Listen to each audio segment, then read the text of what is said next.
Bismillahirrahmanirrahim. Assalamualaikum warahmatullahi wabarakatuh.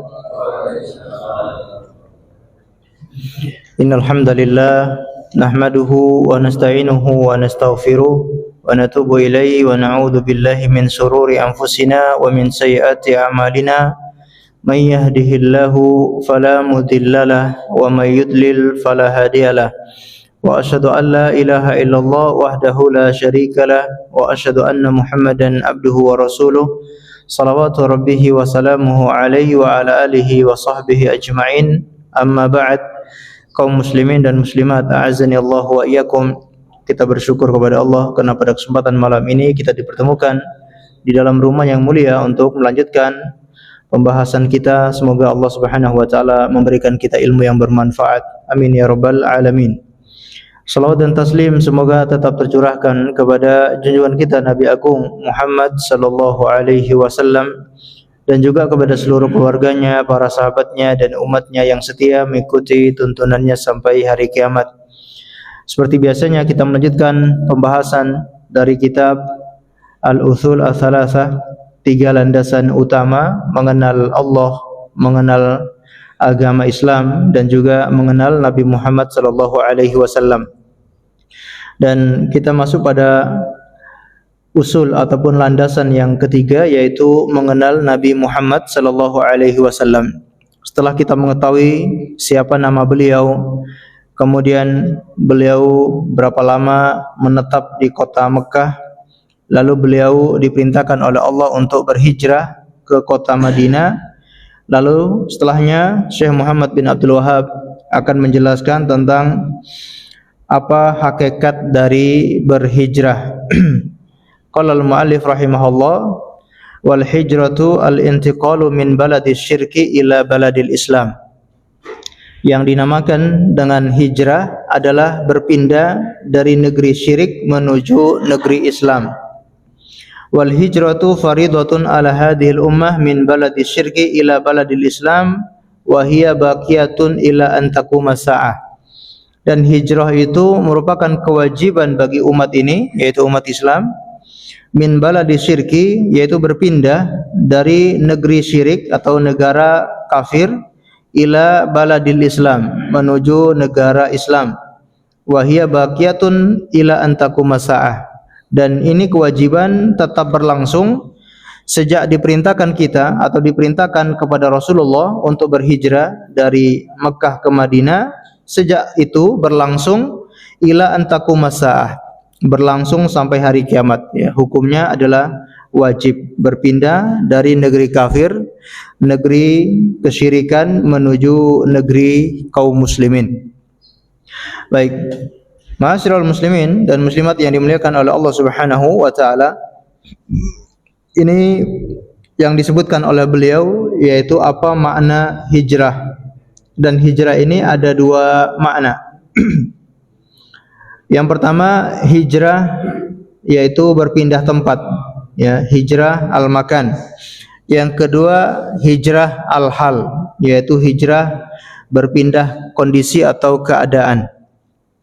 Kalau hijrah berpindah tempat, yaitu berpindah dari negeri kafir, negeri yang di situ mereka melakukan kesyirikan, menuju kepada negeri Islam, yaitu kaum muslimin yang di situ mereka menegakkan tauhid dan menjalankan syariat-syariat Islam. Adapun yang kedua yaitu hijrah al-hal, yaitu hijrah keadaan.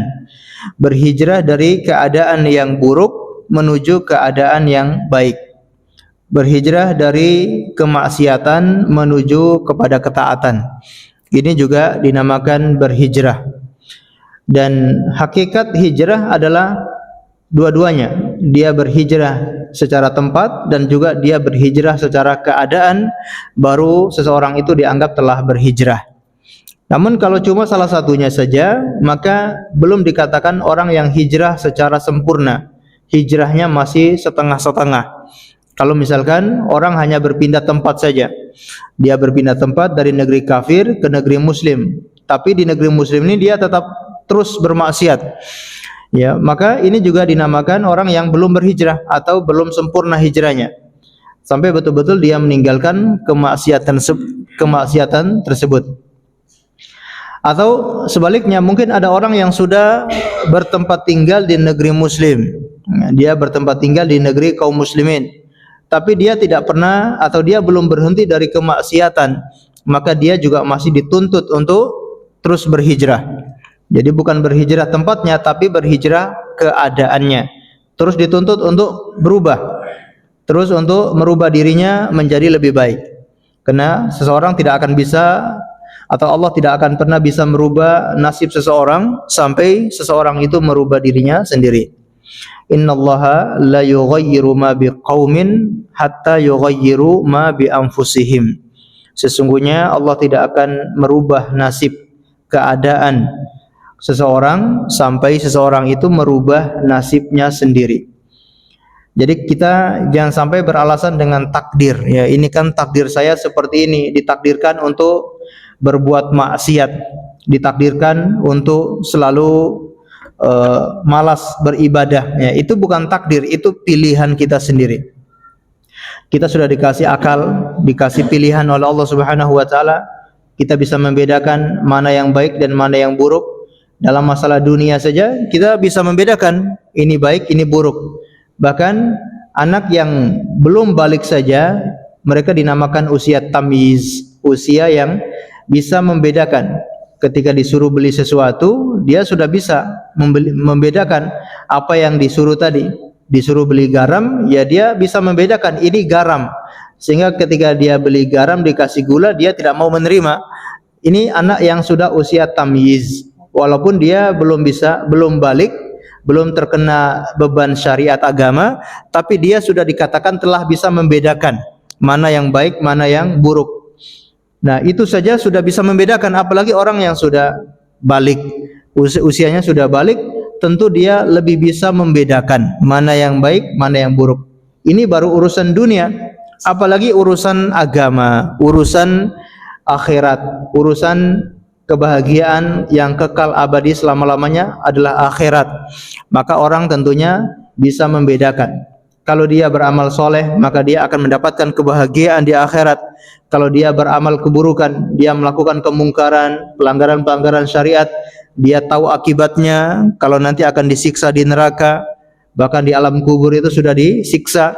Dia bisa membedakan seperti itu, maka dia tidak bisa beralasan dengan takdir. Karena itu semua adalah pilihan kita masing-masing.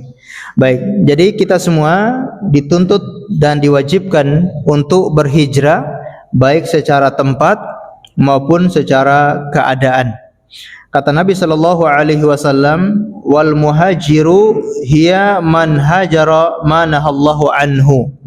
Seorang muhajir, orang yang betul-betul dinamakan muhajir, yaitu orang yang berhijrah, adalah siapa yang berhijrah dari apa-apa yang dilarang oleh Allah Subhanahu wa taala.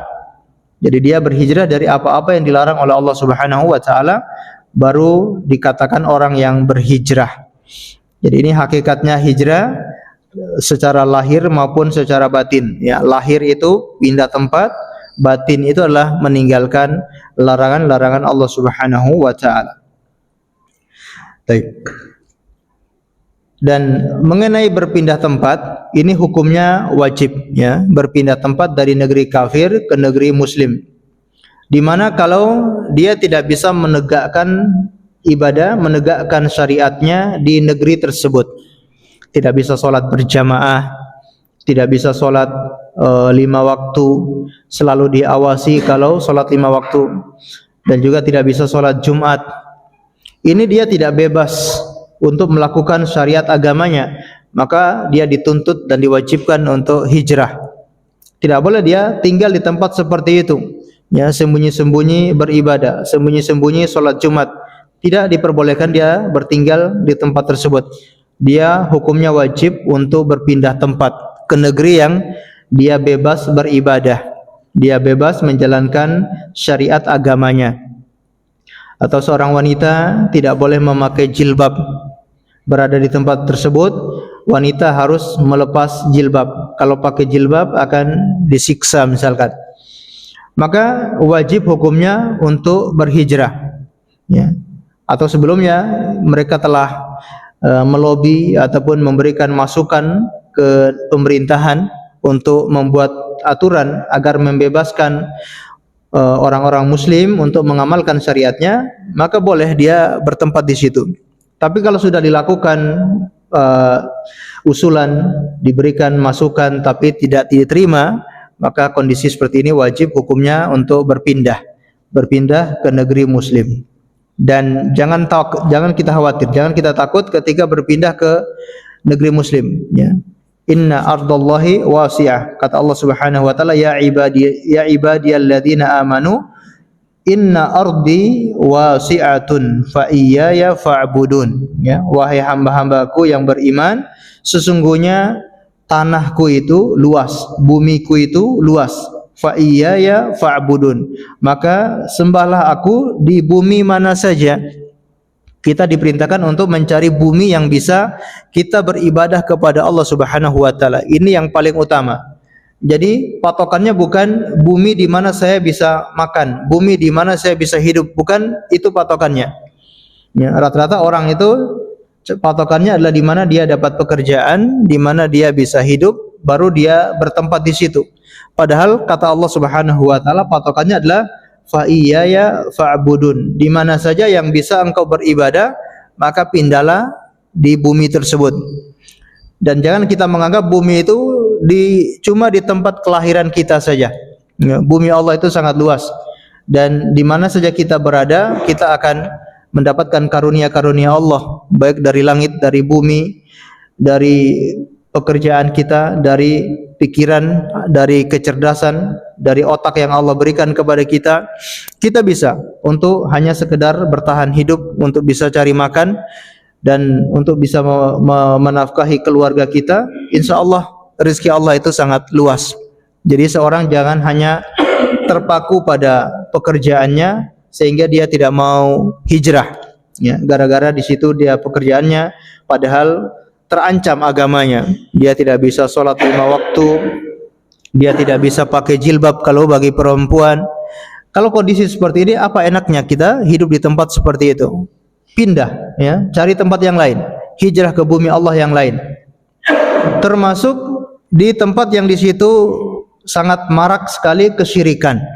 Ya, kesyirikan itu hampir setiap saat, ya, merajalela. Mendingan kita cari tempat yang lain. Jual tempat yang kita punya, cari tempat yang lain. Di situ banyak hamba-hamba Allah yang beribadah. Cari yang dekat masjid, cari yang di situ kumpulan orang-orang soleh.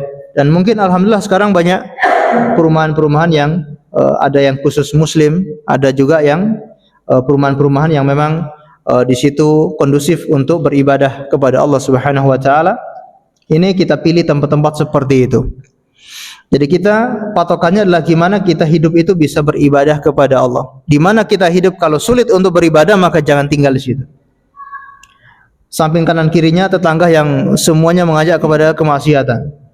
Kalau enggak turuti ajakan tetangga tersebut, macam-macam, ya, ancamannya, kemudian mungkin disakiti berbagai cara, maka ngapain kita tinggal di situ? Cari tetangga yang bagus, cari tetangga yang baik. Ini patokannya, ya. Dan kata Rasulullah sallallahu alaihi wasallam, ittaqillaha haitsuma kunta. Bertakwalah kepada Allah di mana saja engkau berada. Maksudnya di hikmahnya, di mana saja engkau berada, yang penting bisa buat kita bertakwa, ya. Ittaqillaha haitsuma kunta. Maknanya bisa berarti bertakwalah kepada Allah di mana saja berada, dan juga di mana saja kita berada maka harus mendukung kita untuk bertakwa kepada Allah Subhanahu wa taala. Di mana saja kita tinggal, kalau di situ mendukung untuk bertakwa kepada Allah, maka kita tinggal di tempat tersebut. Semakin mendukung maka semakin bagus, semakin kuat anjurannya untuk kita tinggal di tempat tersebut. Alhamdulillah kalau Bapak Ibu sekalian, alhamdulillah dikasih rezeki oleh Allah bisa mendapatkan lingkungan yang bagus, ya, untuk ibadah kepada Allah, tidak terlalu bermacam-macam, acara-acara yang melanggar aturan-aturan syariat tidak terlalu banyak. Alhamdulillah kita bersyukur kepada Allah, maka pertahankan, ya. Walaupun mungkin jauh dari mana-mana Tapi kalau itu mendukung kita untuk beribadah kepada Allah, maka disitulah kita bertempat tinggal. Kemudian di sini dalilnya apa? Kalau hijrah itu hukumnya wajib. Atau sebelumnya, adapun Nabi SAW mengatakan la hijrata ba'dal fathi, tidak ada hijrah setelah Fathul Mekah. Maksud daripada perkataan beliau ini adalah berhijrah dari Mekah ke Madinah. Jadi bukan maksudnya hijrah secara umum, tapi hijrah dari Mekah ke Madinah itu sudah tidak berlaku, sudah tidak ada setelah Fathul Mekah. Adapun kalau hijrah dari tempat kafir menuju tempat muslim itu tetap berlaku sampai kapan? Sampai hari kiamat. Yang dibawakan oleh Syekh Muhammad bin Abdul Wahab tadi bahwa hijrah itu baqiyatun ila antakum sa'ah, tetap berlaku sampai hari kiamat.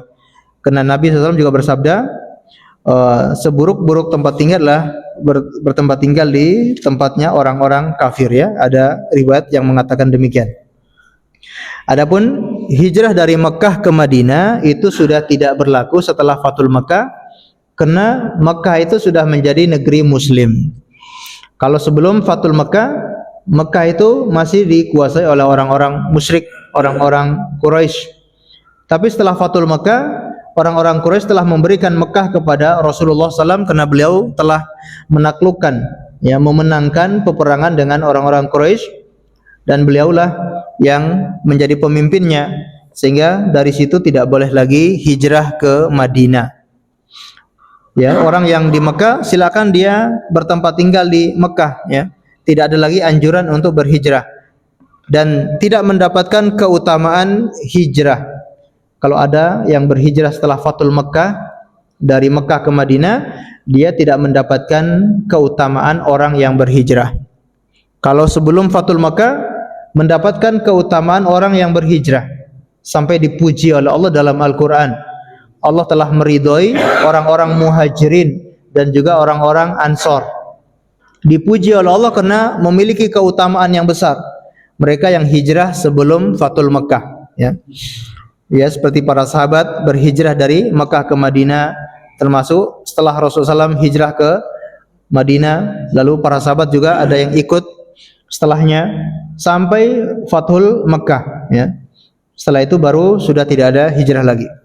Adapun dalil tentang kewajiban hijrah adalah firman Allah Subhanahu wa taala, innal ladzina tawaffahumul malaikatu dzalimi anfusihim qalu fima kuntum qalu kunna mustad'afina fil ard qalu alam takun ardullahi wasi'atan fatuhajiru fiha faulaika ma'wahum jahannam wa sa'at masira.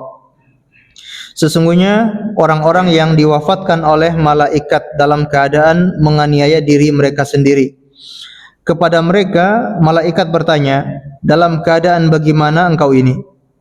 Mereka menjawab, kami adalah orang-orang yang tertindas di negeri, yaitu di negeri Mekah. Para malaikat berkata, bukankah bumi Allah luas sehingga kamu dapat hijrah di bumi itu?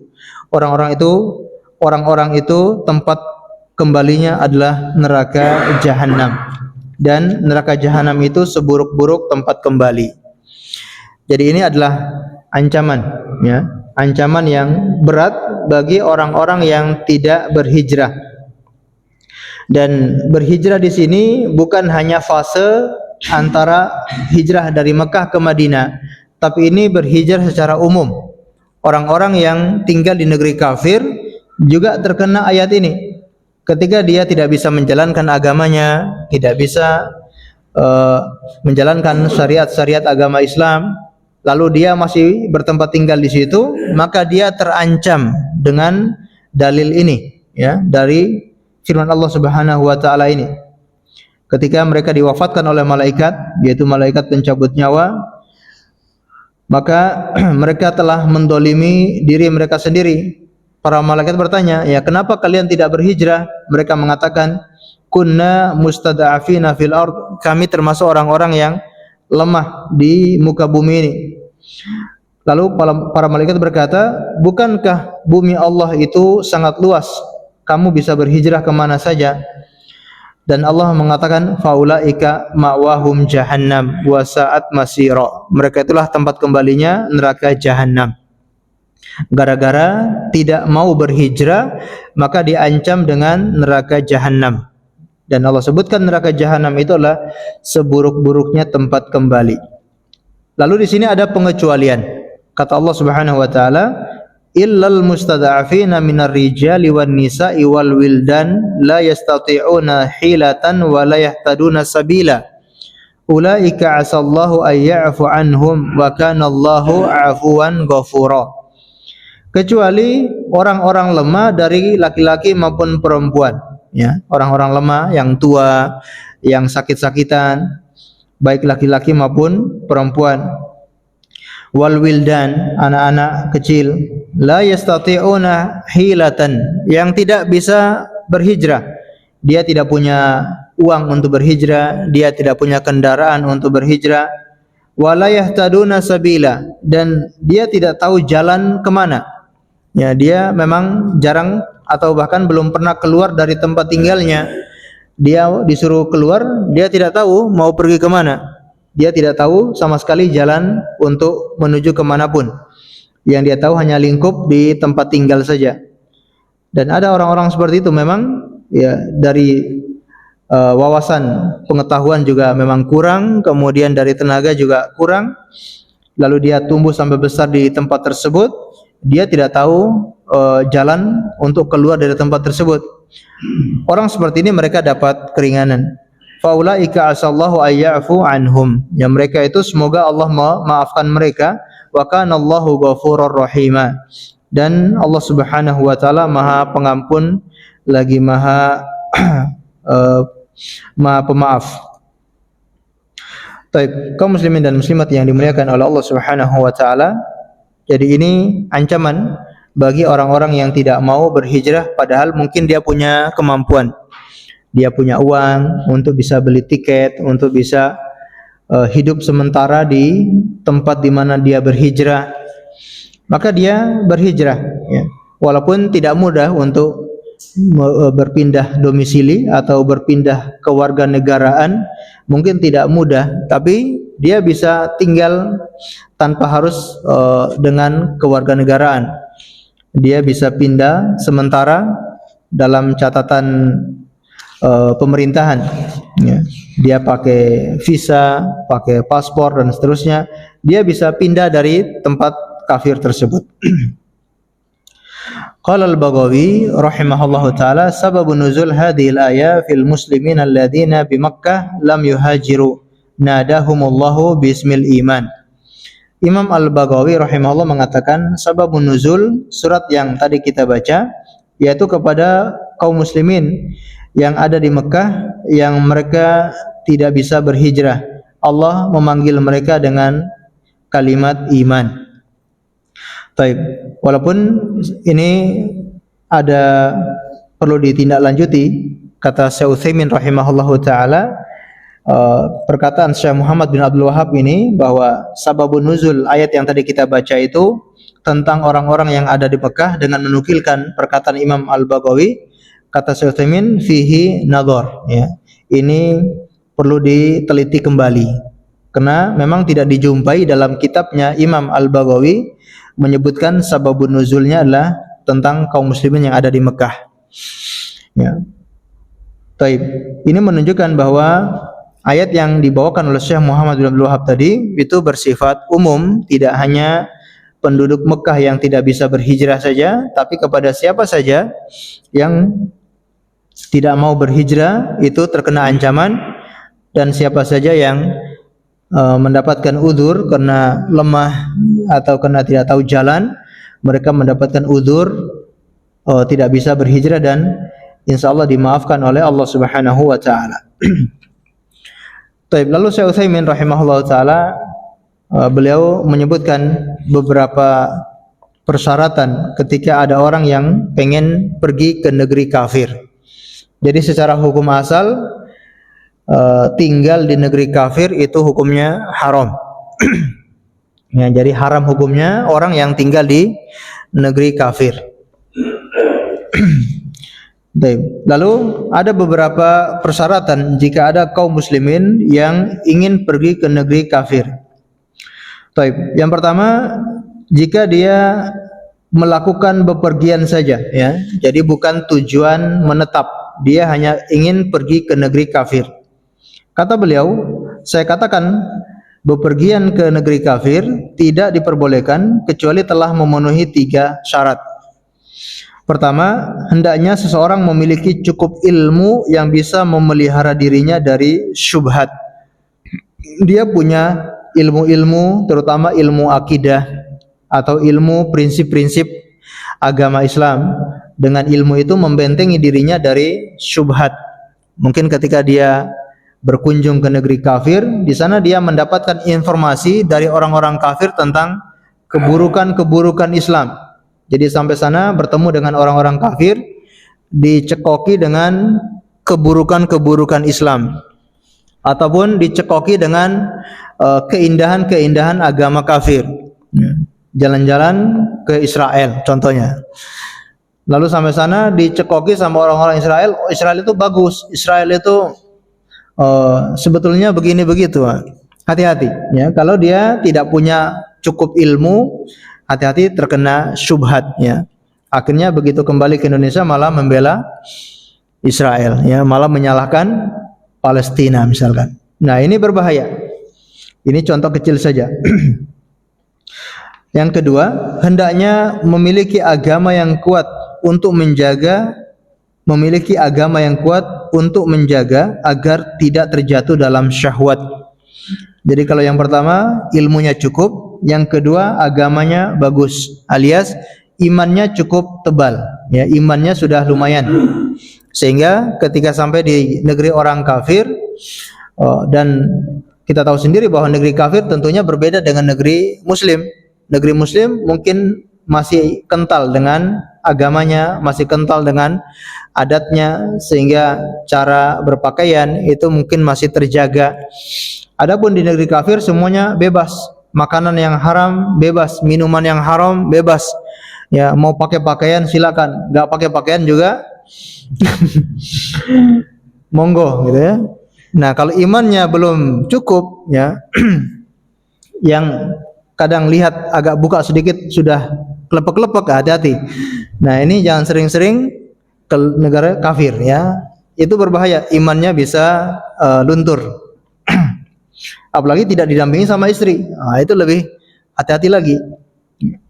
Sendirian ke negeri kafir ya, untuk hanya hiburan, hanya untuk liburan. Kemudian imannya juga dia sadar kalau imannya memang masih sangat kurang. Nah, hati-hati dia jangan mudah-mudah untuk berpergi ke sana. Yang ketiga, hendaknya ia benar-benar berkepentingan untuk bepergian ya. Jadi dia mau pergi itu harus tahu kalau dia tujuannya jelas, tujuannya betul-betul butuh untuk dia harus pergi ke sana. Yang berkepentingan contohnya apa? Seperti bisnis ya. Dia harus pergi ke sana karena mengantar barang dagangannya, atau dia perjanjian bisnis dengan beberapa orang di sana atau beberapa perusahaan di sana, tidak masalah dia pergi ke sana. Yang kedua mungkin berobat ya. Kalau ada orang bepergian ke negeri kafir untuk tujuan berobat. Kalau di negeri muslim mungkin kurang canggih atau dokternya kurang super spesialis gitu ya. Dia butuh dokter yang super spesialis. Tidak masalah dia bepergian ke negeri kafir.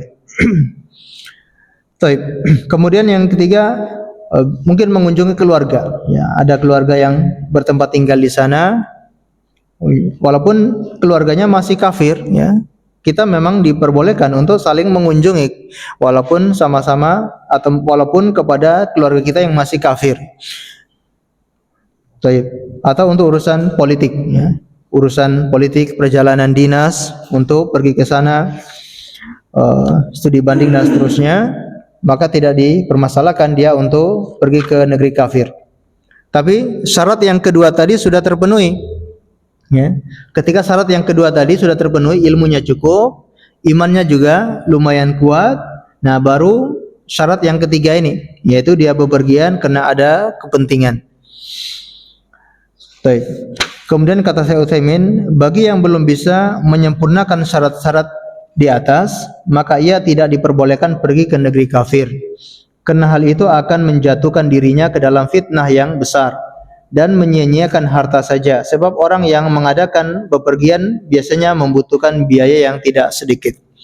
Nah, ya, benar kata Syekh Utsaimin rahimahullahu taala bahwa orang yang bepergian ke negeri kafir karena tidak ada tujuan yang betul-betul membutuhkan atau kepentingan yang betul-betul harus dia ke sana, atau bepergian hanya untuk jalan-jalan, hanya untuk liburan saja, maka sangat dikhawatirkan itu bisa terkena fitnah, membahayakan bagi agamanya.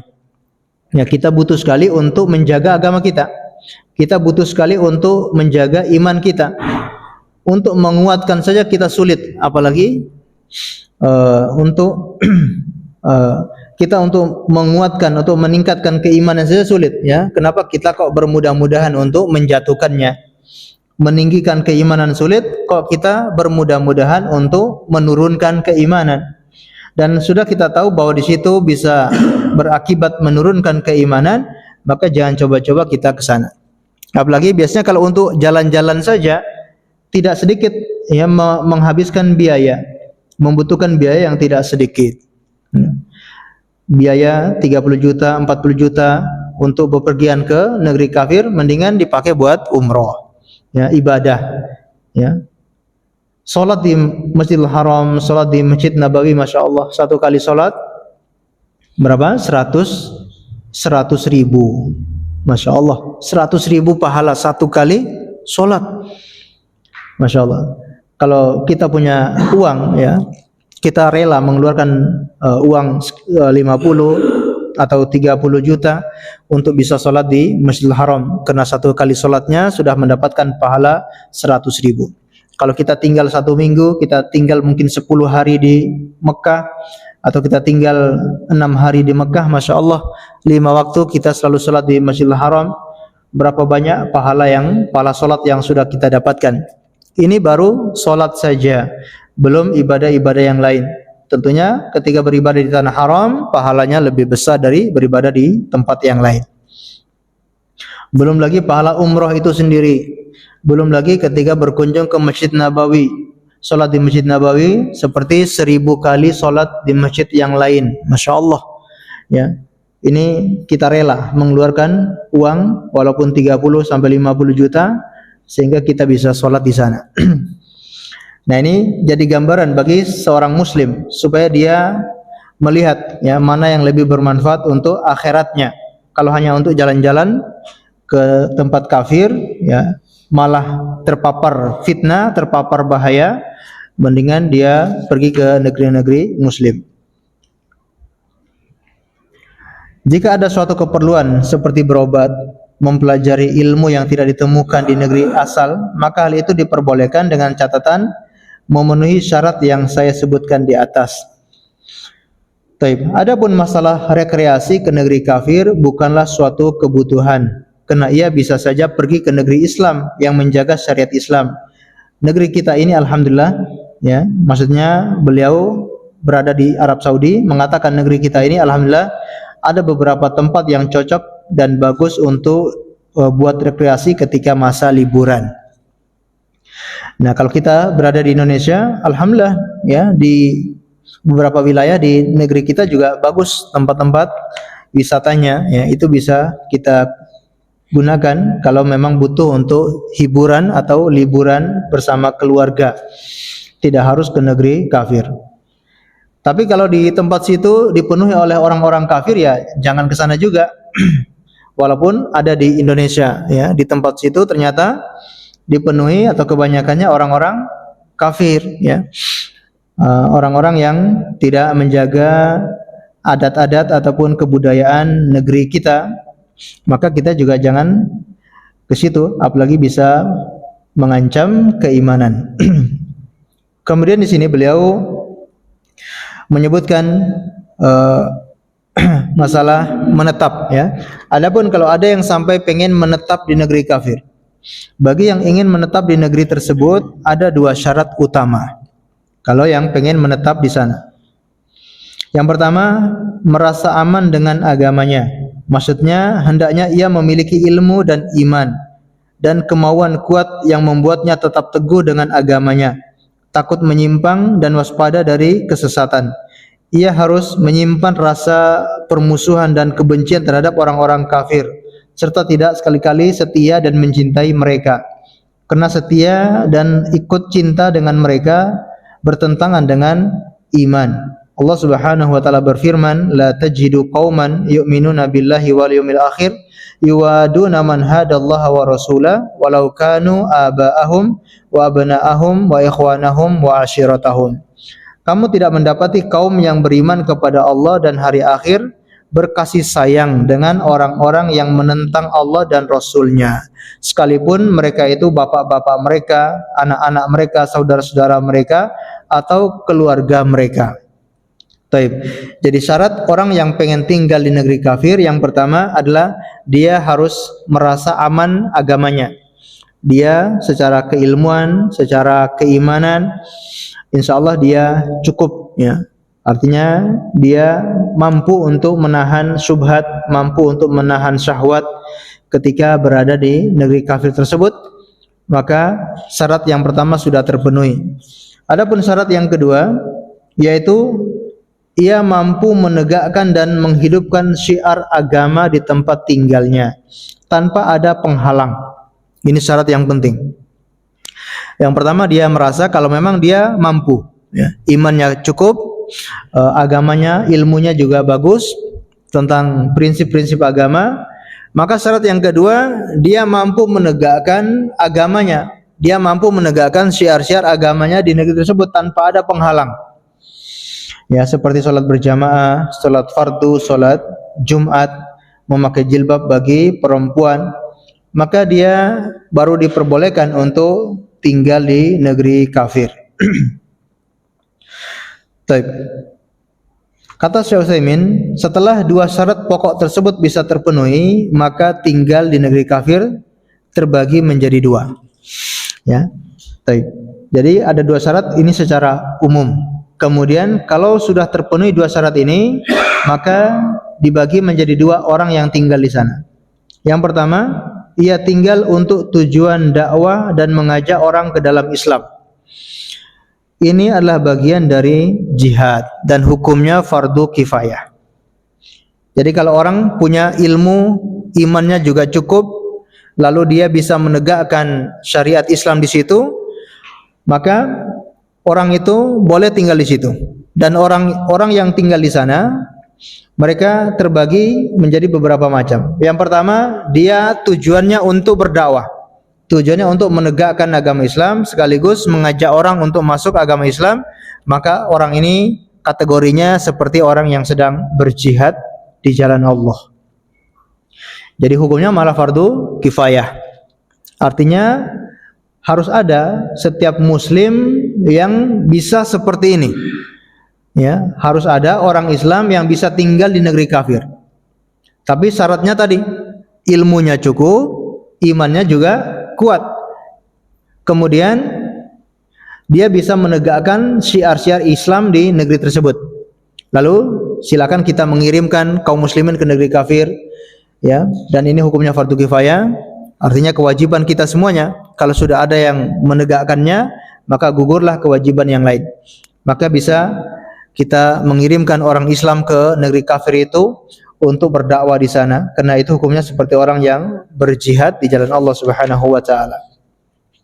Yang kedua, ia tinggal untuk mempelajari keadaan orang-orang kafir dan mengenal sejauh mana kerusakan akidah, kezaliman, akhlak, moral dan kehancuran sistem peribadatan orang-orang kafir.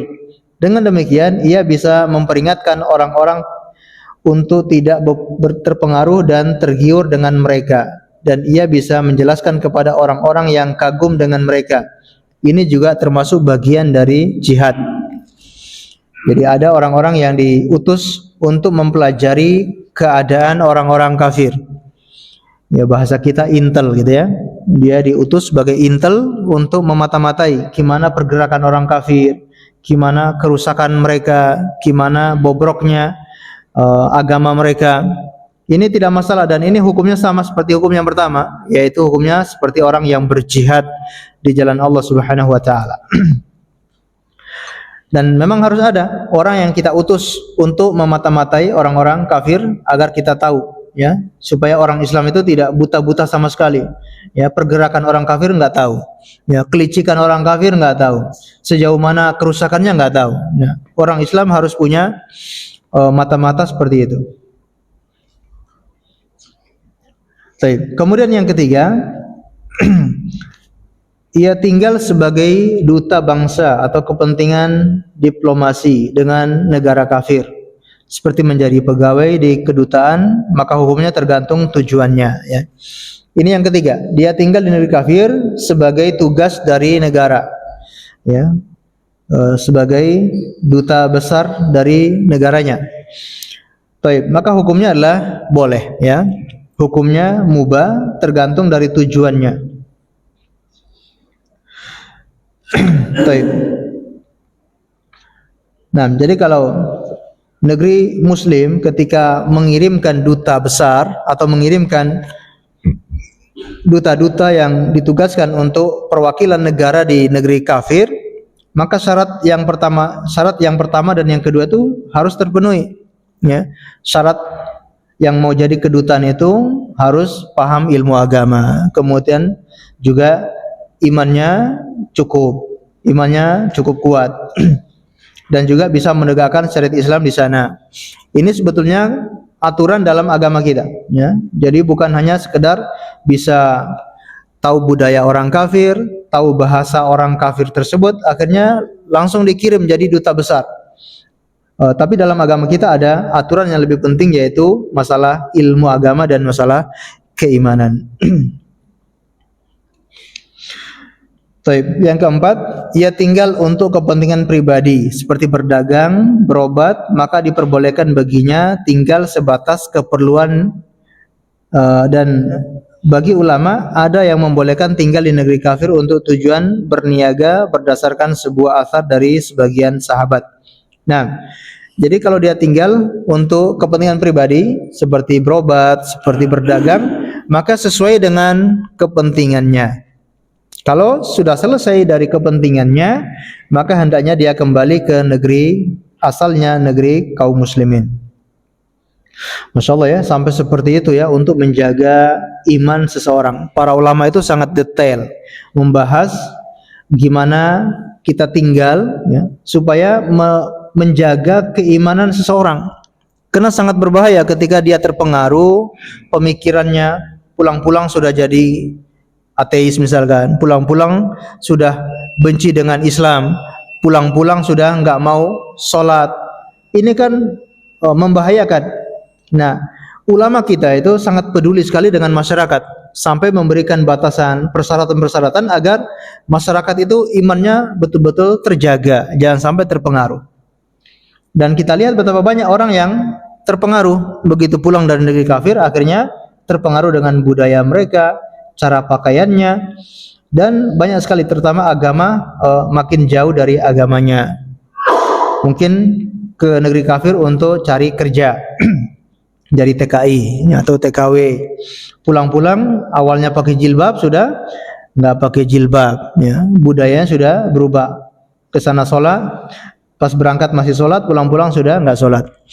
Walaupun tidak dipungkiri ada juga banyak yang mengenal Islam, mengenal agamanya lebih dalam justru di negeri-negeri itu.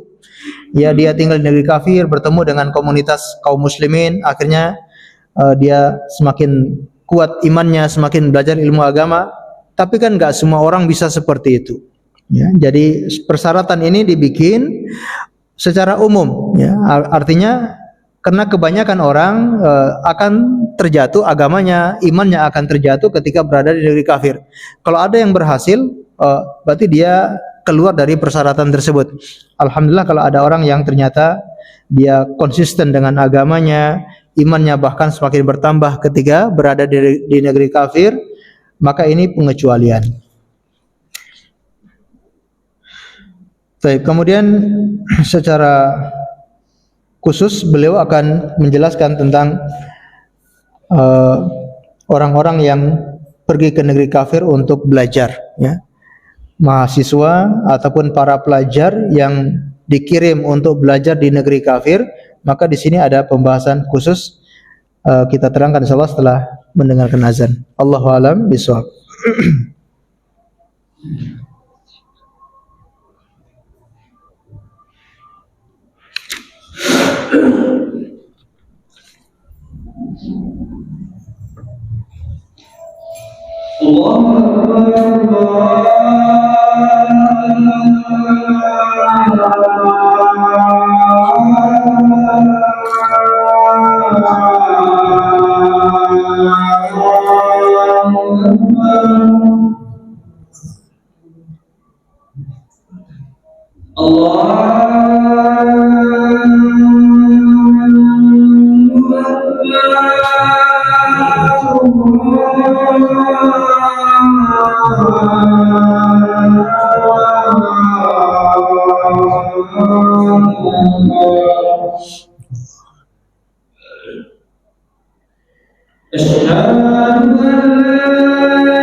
Baik, kaum muslimin dan muslimat, azanillahu wa iyyakum.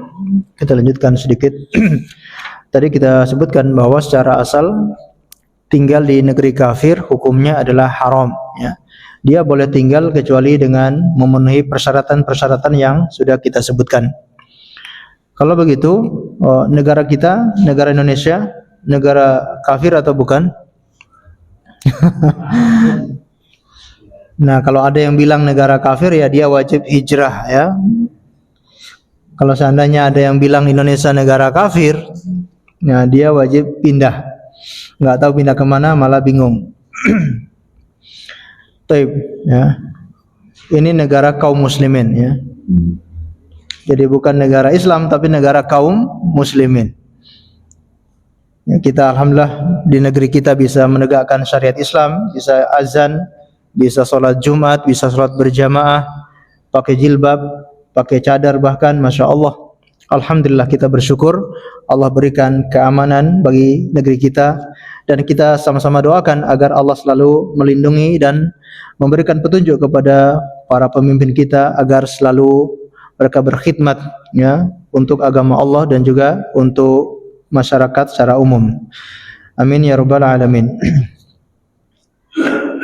Kemudian bagi para pelajar yang ingin belajar di negeri kafir, di samping memenuhi dua syarat yang sudah disebutkan di atas, ya, dua syarat yaitu punya ilmu agama, punya iman yang cukup tebal, kemudian bisa menegakkan syariat Islam di negeri tersebut.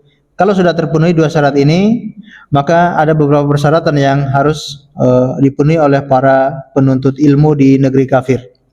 Yang pertama, seorang hendak belajar memiliki kematangan berfikir, bisa memisahkan antara yang bermanfaat dan yang mudarat, serta berwawasan jauh ke depan. Baik, jadi pelajar yang akan dikirimkan untuk belajar di negeri kafir harus sudah matang cara berfikir, kedewasaannya sudah matang. Nah, ini bisa kita umpamakan kalau kedewasaan yang sudah matang itu biasanya selesai dari S1, ya, selesai dari S1 baru bisa kelihatan kalau kedewasaannya cukup matang. Adapun yang masih S1 artinya baru tamat SMA langsung dikirimkan ke negeri kafir, ini berbahaya ya, dikhawatirkan kedewasaannya belum matang sehingga mudah sekali untuk terpengaruh ya. Ya, banyak sekali cerita asalnya dari pesantren pun begitu kena dikirim ke negeri kafir, pulang-pulang enggak sholat lagi, sudah jadi ateis ya. Naudzubillah min dzalik. Ini padahal dari pesantren gitu ya. Baik, jadi diusahakan mungkin minimal S2 ya, sudah tamat S1 baru ke negeri kafir, atau sudah tamat S2 ngambil S3-nya di negeri kafir, insyaallah mungkin sudah matang ya kedewasaannya, sehingga dia bisa membedakan mana yang bermanfaat, mana yang tidak bermanfaat. Kemudian yang kedua, seorang yang mau belajar hendaknya memiliki ilmu syariat yang cukup agar ia mampu membedakan antara yang benar dan yang batil, mampu mencerna dan menghindar dari kebatilan agar ia tidak tertipu oleh orang-orang kafir ya. Baik. Ini seperti kita sebutkan di awal ya, syaratnya harus memiliki ilmu agama yang cukup tentang akidah, tentang prinsip-prinsip agama Islam, sehingga dia bisa membendung ketika ada syubhat yang dilontarkan oleh dosen-dosennya, dilontarkan oleh guru-gurunya yang kafir, dia bisa membendung ya syubhat-syubhat tersebut. Yang ketiga, hendaknya seorang yang mau belajar memiliki agama yang kuat sehingga ia bisa membentengi dirinya dari kekufuran dan kefasikan. Ya, memiliki agama yaitu keimanan yang kuat. Jadi tidak hanya ilmu saja, tapi keimanannya juga kuat. Jadi tidak mudah tergoda dengan syahwat, ya, terutama kepada lawan jenis. Ya, ini sangat besar godaannya, sehingga seorang harus memperhatikan dirinya, kira-kira dia ini kuat atau tidak. Kemudian yang keempat, ia belajar untuk mengkaji ilmu yang sangat bermanfaat bagi umat Islam, tidak ditemukan di sekolah-sekolah di negerinya. Ya, ini sangat ditekankan ya, kalau dia belajar ilmu-ilmu yang memang sangat dibutuhkan. Di negeri kita memang belum ada ilmu seperti itu, atau masih jarang ilmu seperti itu. Atau ilmunya ada tapi pendalamannya kurang, maka boleh dia bisa cari ke negeri kafir untuk manfaat bagi kaum muslimin. Baik. Kemudian yang setelahnya, tinggal di negeri kafir untuk selamanya ya, atau jadi penduduk asli negeri kafir. Nah, ini sangat membahayakan ya. Kalau tinggal untuk selama-lamanya menjadi penduduk di negeri kafir, ini sangat tidak disarankan oleh para ulama, ya, karena sangat berisiko. Allahu a'lam bishawab. Baik, ini tentang hijrah, dan hijrah itu hukumnya fardu ain, hukumnya wajib dari negeri kafir ke negeri muslim. Dan hijrah juga wajib dari keadaan yang buruk menuju keadaan yang baik. Dan kita semua dituntut untuk berhijrah. Kalau yang tinggal di negeri kafir, dia dituntut untuk hijrah ke negeri muslim. Kalau kita yang sudah di negeri muslim, dituntut untuk berhijrah dari keburukan menuju kebaikan. Dan itu yang selalu kita upayakan. Jadi kita sadar kita semua pasti punya keburukan, dan kita semua pengen, ya, berhijrah dari keburukan menjadi kebaikan. Maka kita saling menguatkan, kita terus saling memberi nasihat, kemudian kita saling mendoakan agar Allah Subhanahu wa taala memberikan kita taufik dan hidayahnya sehingga kita hijrah dari keburukan, tobat dari keburukan menuju kebaikan. Setelah itu kita diberi keistiqomahan sampai meninggal dunia. Amin ya rabbal alamin. Baik, cukup sekian dapat kami sampaikan. Semoga bermanfaat untuk kita semuanya. Karena sudah selesai, kita akhiri dengan membaca doa kafaratul majlis. Subhanakallahumma bihamdika asyhadu an la ilaha illa anta astaghfiruka wa atubu ilaik. Wa sallallahu ala nabiyyina Muhammad wa ala alihi wa sahbihi wasallam. Terima kasih atas segala perhatiannya. Mohon maaf atas segala kekurangannya. Assalamualaikum warahmatullahi wabarakatuh.